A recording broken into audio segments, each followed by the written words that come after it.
જે નંબર્સ જગદીશજી આપણને જોવા મળ્યા હતા તો ખાસ કરીને એક અર્બન ડિમાન્ડ જે છે એ ત્યાં એક થોડી વીકનેસ જોવા મળી હતી. એની સાથે જે છે ઓલમોસ્ટ એક ફેસ્ટિવ સિઝનમાં જે ડિમાન્ડ છે એ મ્યુટેડ રહેતી જ દેખાણી હતી. એની પણ ક્યાંક ને ક્યાંક એક અસર હતી અને નબળા વોલ્યુમને કારણે પણ માર્જિન્સ થોડા પ્રેશરમાં એક દેખાયા હતા. હવે આ સેક્ટર માટે કઈ રીતે તમે ક્વાર્ટર 2 અર્નિંગ્સ જોયું અને હવે આવનારો સમય લાંબા ગાળા માટે એફએમસીજી માટે કેવો રહી શકે છે?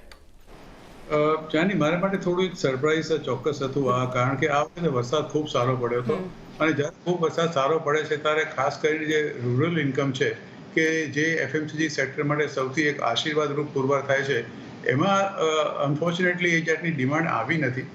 મે બી કદાચ વરસાદ એક્સેસિવ પડ્યો, વધારે પડતો કે વરસાદ પડી ગયો હોય કે અતિવૃષ્ટિ થઈ હોય, પણ તેમ છતાં પણ જે આવવું જોઈએ એ આવ્યું નથી.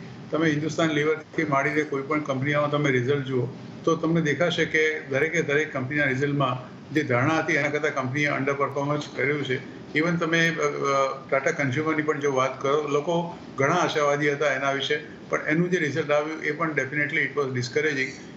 કારણ એ લોકો ઘણા બતાવે છે. એમનું કહેવું છે કે જે ઇનપુટ કોસ્ટ છે એ લોકોની રો મટીરિયલની એ કમ્પેર ટુ ફર્સ્ટ ક્વાર્ટર થોડી ઘણી વધી ગઈ છે.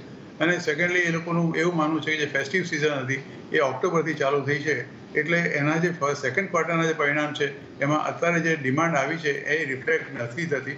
એટલે હવે થર્ડ અને ફોર્થ ક્વાર્ટરના રિઝલ્ટમાં થોડા ઘણા આશાવાદી એ લોકો પણ છે.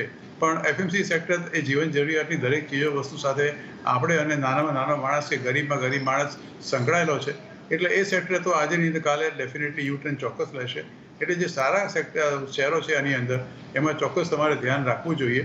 એટલે એફએમસીજી સેક્ટર પર તો આઈ એમ ક્વાઇટ બુલિશ.